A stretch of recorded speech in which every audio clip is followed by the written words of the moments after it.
আসসালামু আলাইকুম, কেমন আছেন আপনারা সবাই? আশা করি যে যেখান থেকে আমার ভিডিওটি দেখছেন আল্লাহর রহমতে সবাই ভালো আছেন, সুস্থ আছেন।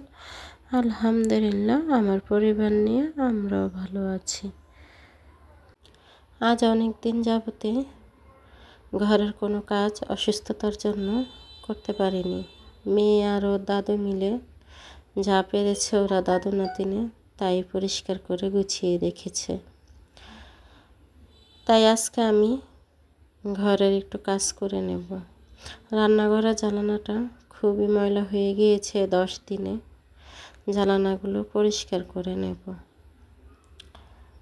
তো যারা আমার ভিডিওটি দেখতে দেখতে এই পর্যায়ে চলে আসছেন, এখনও একটি লাইক দেননি, প্লিজ ভিডিওতে একটি লাইক দিয়ে দিবেন আর সুন্দর একটি কমেন্ট করবেন, একটি শেয়ার করে দেবেন। আর যদি কারো কাছে ভিডিওর কোনো জায়গা ভালো লেগে যায়, চ্যানেলটি চাইলে সাবস্ক্রাইব করে বেল আইকনটি দিয়ে আমার পাশে থেকে যেতে পারেন। যারা এই কাজগুলো করে দিয়েছেন তাদেরকে জানাই অসংখ্য ধন্যবাদ। সুন্দর একটি কমেন্ট করবেন, আমি আপনাদের পরিবারে চলে যাব। সততার সাথে ইনশাআল্লাহ এগিয়ে যেতে পারবো। তাই তো র্যাকের ভিতরে কিন্তু আমার অনেক ময়লা হয়েছে। এই বয়মগুলো আমি রোজার ঈদে ধুয়েছিলাম, এর ভিতরে আর আমার পরিষ্কার করা হয়নি। তাই আজকে এগুলো ধুয়ে পরিষ্কার করে নেব।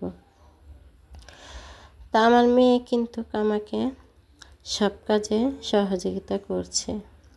মেয়ে কিন্তু এগুলো আমাকে নামিয়ে দিয়েছে, আমি ধুয়ে দিয়েছি, ও গুছিয়ে এগুলো রাখছে। আমার মেয়ে কিন্তু মাশাআল্লাহ আমাকে সব কাজে সহযোগিতা করে।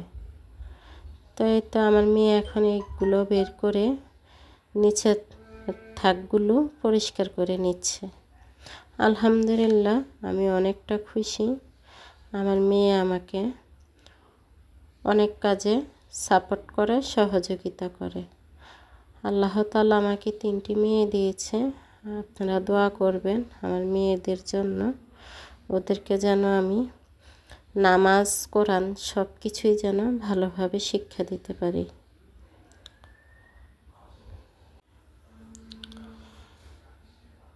এই তো আমার মেয়ের এগুলো মোছা কমপ্লিট হয়ে গিয়েছে।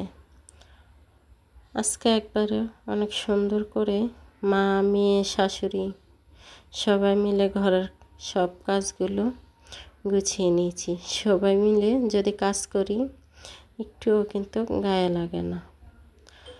তো যাক, আলহামদুলিল্লাহ আগে থেকে অনেকটাই মোটামুটি সুস্থ হয়েছি, কিন্তু মনটা আমার খুবই খারাপ কানের সমস্যার জন্য।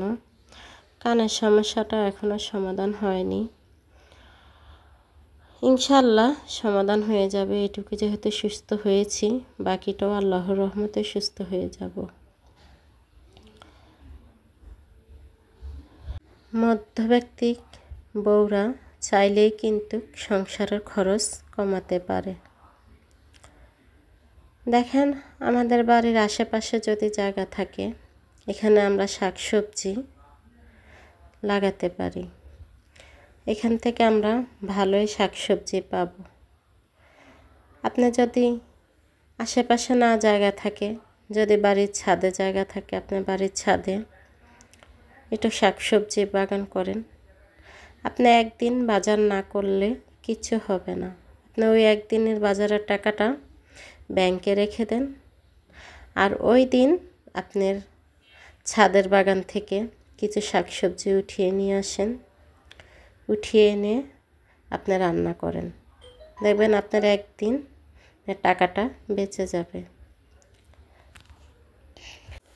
আপনি একদিন ডাল ভাত খাবেন, একদিন মাংস ভাত খাবেন, এভাবে দেখবেন একটি মাস সুন্দরভাবে চলে যাবে। আপনার সংসারে অভাব হবে না, আরও ভালো হবে। সেজন্য আমি বলি, আমরা যারা মধ্যবিত্ত ফ্যামিলির বউরা আছি, হিসাব করে চলি, কারণেই আমরা মাস শেষে কিন্তু টাকার জন্য সমস্যা পড়তে হয় না। আল্লাহর রহমতে আমরা খুবই ভালোভাবে চলতে পারি। দেখেন, এখন কিন্তু অনলাইনে যুগ এসেছে। একজন নারী চাইলেই ঘরে বসে টাকা উপার্জন করতে পারে। আপনার যদি ইচ্ছে থাকে আপনি ঘরে বসে উপার্জন করতে পারবেন। আপনি ঘরে বসে ভিডিও এডিটিং করে এখান থেকে উপার্জন করতে পারবেন।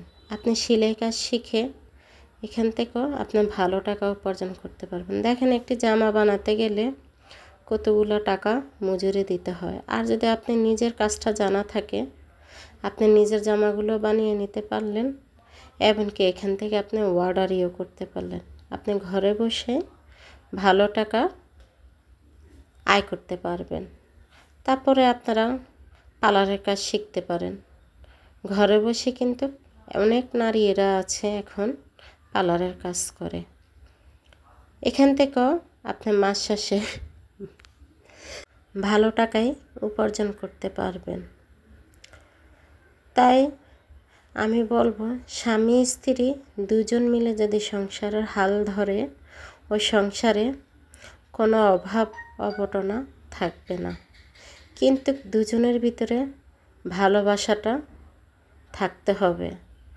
আর খরচের হাতটা আমার নিজেকেই বন্ধ করতে হবে। দেখেন, আমাদের কিন্তু উপার্জনের থেকে খরচটা বেশি হচ্ছে কেন?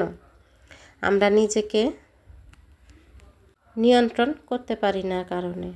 এই জন্যই বলবো, আপনি নিজেকে নিয়ন্ত্রণ করেন, আপনার খরচটা অনেকটা কমে যাবে।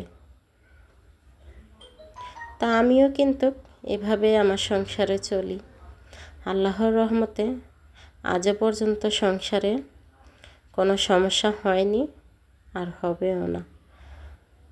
একটি মেয়ে যদি বুদ্ধি করে সংসারে চলে, ওই সংসারে কখনোই অশান্তি হবে না। তো প্রতিটা নারীরই উচিত বুদ্ধি করে চলা। অনেকেরে দেখি টাকা হাতে হলে তারা যে কি মনে করে, কিভাবে ওই টাকাটা খরচ করবে, কিভাবে সেই মার্কেটিং করবে, মানে তাদের খরচের হাতটা বিশাল লম্বা করে ফেলে। অথচ দেখেন, একসময় তার ওরকম আয়ও ছিল না, ওরকম খরচ করার মতনও ছিল না। আজ কিছু টাকা হয়েছে। তো কথায় আছে, টাকা হাতে থাকলেই অনেকে দেখি টাকাকে টাকা মনে করে না, গাছের পাতার মতনই খরচ করে। আসলে কিন্তু ঠিক না। টাকাকে মূল্য দিতে শিখো। একদিন তুমি বিপদে পড়বে, এই টাকাই তোমাকে বিপদ থেকে উদ্ধার করবে।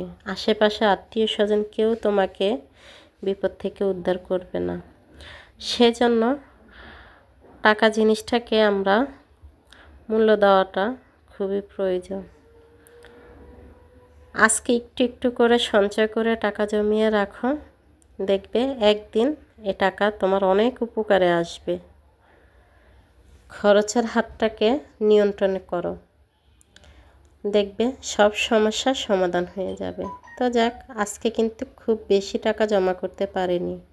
আলহামদুলিল্লাহ, আমি যা পেরেছি তাই রেখেছি। এভাবে আমি 10 টাকা, 50 টাকা, 100 টাকা, 1000 টাকা যখন যাই পারি তখন তাই আমার ব্যাংকে আমি জমা করে রাখি। একদিন এ টাকায় আমার বিপদে কাজে লাগবে। তো যাক, এদিক দিয়ে আমার ঘরের সব কাজই গোছানো কমপ্লিট হয়ে গিয়েছে।